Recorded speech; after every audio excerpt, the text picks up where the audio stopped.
Today we're going to be talking about how I paid off $56,000 in student loans in less than 11 months. And that was in the middle of my HVAC going out on me in the middle of summer, and I had to pay for that and still keep to my schedule. But I actually ended up paying off my loans a little earlier than I thought.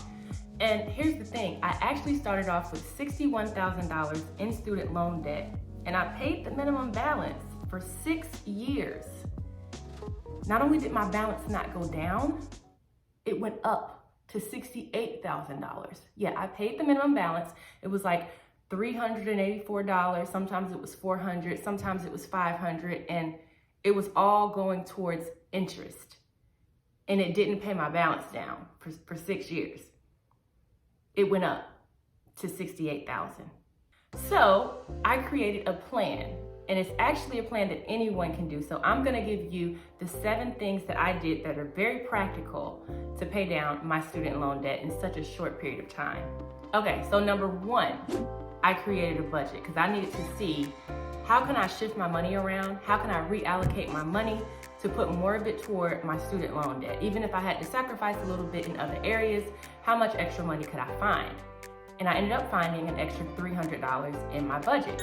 Now, number 2 actually has something to do with the $300 that I found. I realized that the extra $300 is not enough money. I need to get on it. If it's 0% interest rate, I need to be able to pay this stuff down as soon as I can because I don't know when this deal is going to be over. So I knew I needed to increase my income, and that is number 2. I need to figure out a plan to increase my income.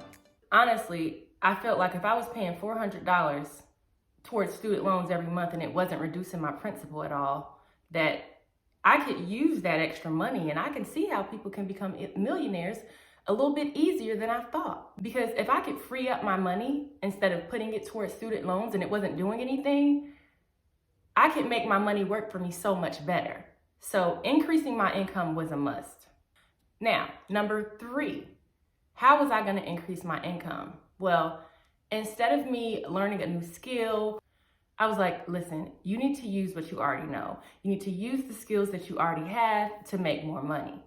So I was like, okay, what I'm going to do is I'm going to create a stellar resume that cannot be resisted by hiring managers so that I can get a second job. And not just any second job. I needed a second job that was going to give me a good amount of money. So again, it goes back to using the skills that I already have so that I can qualify for that job. And a part of that was I also needed this job to be remote. So, it was time for me to get this second job, and I was pushing my resume out there, and within 3 weeks, I had an interview, and within 4 weeks, I had a job offer. And listen, I put the whole check toward my student loans. After taxes and tithing, I had an additional $4,000 to put toward my student loans.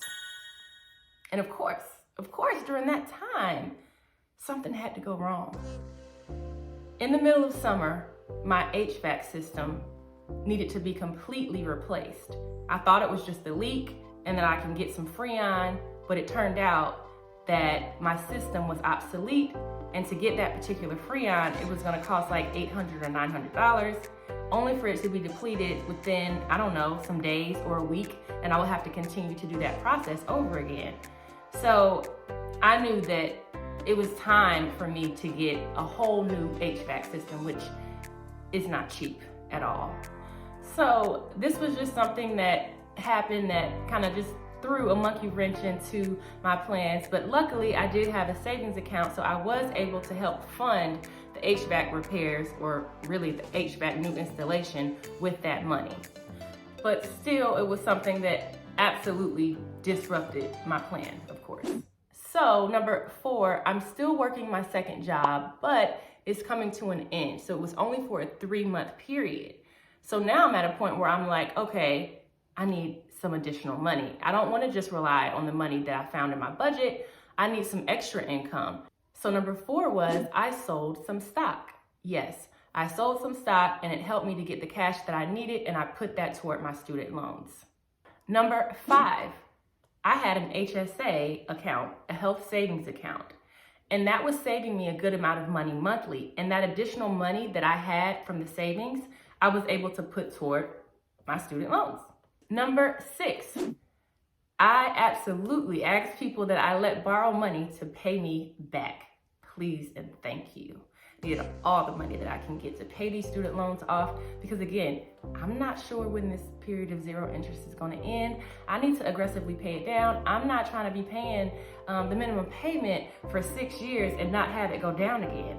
So yes, I made those phone calls to people and they gave me the money back. And actually, I called one person and she asked me why I was calling her. But eventually she did give me the money back. So yeah, I asked people that borrowed money from me to pay me back. Number 7, any lump sum of money I got, I put that toward my student loans. I mean, it could be bonuses from my job, gifts, tax returns, a gift card that I got for signing up with a new cable company. It went toward my student loans, any lump sum of money, and that it actually added up.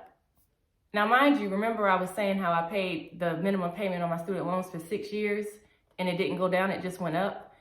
Guess how much I paid in interest over that time? $14,000 gone. Do you know what I could do with $14,000? How much more money I could have had if I could have invested that $14,000. And that's why I think that this student loan cycle is holding a lot of people back from building wealth. And when it comes to interest, we see what it does for the companies that we're borrowing from.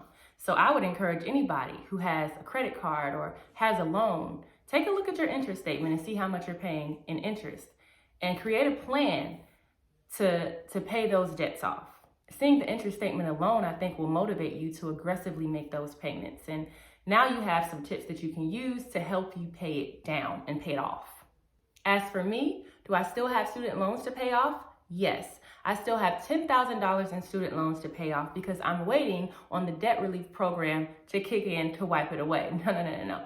I'm not going to pay everything completely off when we still don't know if Biden is going to have these loans wiped away for $10,000 for some and $20,000 for others. So I'm holding out on hope that that process will go through and that the last remaining $10,000 that I have left will be paid off.